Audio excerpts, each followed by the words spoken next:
కామారెడ్డి జిల్లా కేంద్రంలో భారీ వర్షం కురిసింది. దీంతో జిల్లా కేంద్రంలోని పలు కాలనీలు జలమయమయ్యాయి. జిల్లా కేంద్రంలోని నిజాం సాగర్ రోడ్డులో సుమారు 1/2 కిలోమీటర్ మేర వర్షపు నీరు భారీగా ప్రవహించడంతో వాహనదారులు తీవ్ర ఇబ్బందులు ఎదుర్కొన్నారు. నిజాం సాగర్ రోడ్ చెరువులను సంతరించుకుంది. అదేవిధంగా సిరిసిల్ల రోడ్, జయప్రకాష్, సుభాష్ స్టేషన్ రోడ్లు పూర్తిగా జలమయమయ్యాయి. నిజాం సాగర్ రోడ్లో బైక్పై ప్రయాణిస్తున్న ముగ్గురు వరద ప్రవాహానికి కింద పడిపోయారు. దీంతో గమనించిన స్థానికులు వెంటనే వారిని రక్షించారు. జిల్లా కేంద్రంలో అశోక్ నగర్ కాలనీ, విద్యానగర్, శ్రీరామ్ నగర్, బతుకమ్మకుంట, రుక్మిణికుంట, పంచముఖి పలు కాలనీల్లోకి వర్షపు నీరు ఇళ్లలోకి చేరడంతో బియ్యం, పప్పు దినుసులు, ఇంటి సామాగ్రి, పలు వస్తువులు తడిసిపోయాయి. దీంతో ప్రజలు తీవ్ర ఇబ్బందులను ఎదుర్కోవాల్సి వచ్చింది. సుమారు 2 గంటల పాటు వాహనదారులు ట్రాఫిక్ ఇబ్బందులను ఎదుర్కోవాల్సి వచ్చింది. అనంతరం ఇళ్లలోకి వర్షపు నీరు చేరిన బాధితులు మాట్లాడుతూ జిల్లా కేంద్రంలో డ్రైనేజ్ వ్యవస్థ సరిగ్గా లేకపోవడం వల్లనే లోతట్టు ప్రాంతాల్లోకి పూర్తిగా వర్షపు నీరు చేరి ఇబ్బందులను ఎదుర్కోవాల్సి వస్తుందని, ఇప్పటికైనా స్థానిక ప్రజాప్రతినిధులు, ఎమ్మెల్యే, కలెక్టర్ చొరవ తీసుకుని డ్రైనేజీ వ్యవస్థను సరైన విధంగా నిర్మించాలంటూ ప్రజలు వేడుకున్నారు.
అమ్మా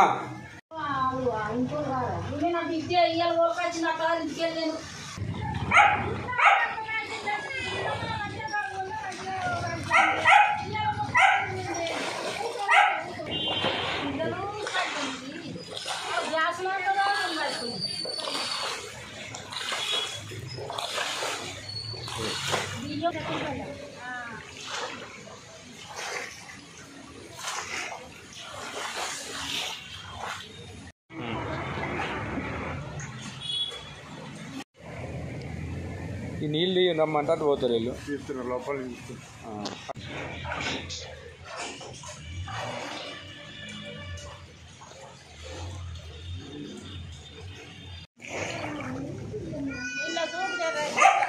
వచ్చినా కానీ ఇంతే బాధ. ఒక్కళ్ళు కూడా అచ్చుడు లేదు, చూసుడు లేదు. ఎక్కడెక్కడ పైప్ లైనింగ్ చేస్తే మాకు రానే రావు. అన్ని సాయిబాబా గుడి నుండి మొత్తం మాకు ఇక్కడికి వచ్చుడుకు లోపలికి వచ్చి ఇంట్లో అంతా మాకు ఇబ్బంది అవుతుంది.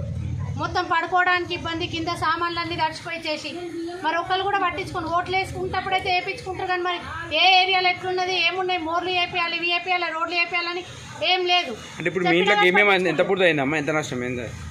మొత్తం అవన్నీ ఫ్రిడ్జ్ తడిచింది, అవన్నీ తడిచినాయి. మొత్తం సామాన్లు అన్నీ ఇదైపోయినాయి. కింద బియ్యం అవి ఇవి మొత్తం ఏవైతే అవి కిరాయి ఇద్దామన్నా కానీ బాధలే. కిరాయి ఇంట్లో కూడా మొత్తం తడిచినాయి.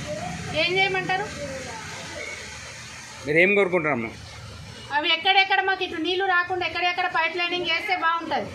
ఇంకా మాకు 33 కేవీ వైల్డ్ కూడా ఉన్నాయి. మాకు కరెంటు కూడా ప్రాబ్లం ఏమైనా వస్తే షాక్ వస్తుందో ఏమొస్తుందో కూడా తెలియదు. భయపడుతూ బతకాలి మేము. అంటే డ్రైనేజ్ వ్యవస్థ సరిగా లేదమ్మా. మొత్తం ఇల్లు నిండినాయి.